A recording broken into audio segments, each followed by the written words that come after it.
ഇന്ന് നമുക്ക് അരിപ്പൊടിയോ അരി അരക്കുകയോ ഒന്നും ചെയ്യാണ്ട് തന്നെ തട്ടുകടയിൽ നിന്നൊക്കെ വാങ്ങുന്നത് പോലത്തെ നല്ല മൊരിഞ്ഞ നെയ്പ്പത്തിരി വീട്ടിൽ പെട്ടെന്ന് ഉണ്ടാക്കിയെടുക്കുന്നത് എങ്ങനെയാണെന്ന് നോക്കിയാലോ. ഞാനിപ്പോൾ മൈദയും റവയും ഉപയോഗിച്ചിട്ടാണ് കേട്ടോ ചെയ്യുന്നത്. സിമ്പിളാണ്, പെട്ടെന്ന് തന്നെ ഉണ്ടാക്കിയെടുക്കാം. ഒരു പീസ് ഉള്ളി കട്ടാക്കി ഇട്ടതും 1 ടീസ്പൂൺ ചെറിയ ജീരകം, കുറച്ച് തേങ്ങ ചിരകിയത്, ഇത് മൂന്നും കൂടെ ഒന്ന് ഒതുക്കിയെടുക്കാം മിക്സിയിൽ നിന്ന്.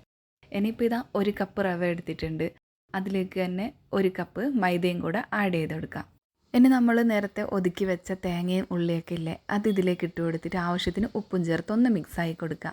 ഇനി ഇതിലേക്ക് വേണ്ടത് ചൂടുവെള്ളമാണ്. ചൂടുവെള്ളം ഒരുപാട് തിളയ്ക്കുന്ന വെള്ളം ഒഴിക്കേണ്ട, നമ്മുടെ കൈ തൊട്ടാൽ പൊള്ളുന്ന രീതിക്കുള്ള ചൂട് മതി കേട്ടോ. ഇനി ആ വെള്ളം കുറേശ്ശെ ഒഴിച്ച് കൊടുത്ത് ഇതുപോലെ സാധാ പത്തിരി കുഴച്ചെടുക്കുന്നത് പോലെ കുഴച്ചെടുക്കാം.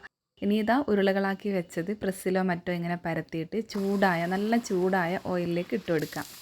എന്നിട്ട് പെട്ടെന്ന് തന്നെ അത് പൊങ്ങി വരും കേട്ടോ. നല്ല ക്രിസ്പി ആയിട്ട് കിട്ടുന്നുണ്ട്.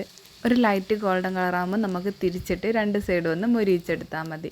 ഇതിൻ്റെ ഉള്ളിലൊന്നും എണ്ണ കുടിക്കുന്നൊന്നും ഇല്ല കേട്ടോ. അടിപൊളി ടേസ്റ്റോട് കൂടി കഴിക്കാൻ പറ്റുന്ന ഒരു അടിപൊളി പത്തിരിയാണ്. അപ്പോൾ എല്ലാവരും ഒന്ന് ട്രൈ ചെയ്ത് നോക്കി. ഇതിൻ്റെ കൂടെ ബീഫ് കറിയോ അല്ലെങ്കിൽ ചിക്കൻ കറിയോ മുട്ടക്കറിയോ ഒക്കെ കോമ്പിനേഷനാണ് കേട്ടോ. അപ്പോൾ വീഡിയോ ഇഷ്ടമായി നിങ്ങൾ ലൈക്കും കമൻറ്റും മറക്കണ്ട. അടുത്ത റെസിപ്പി ആയിട്ട് വരുന്നവരേക്കും ബൈ, ടേക്ക് കെയർ.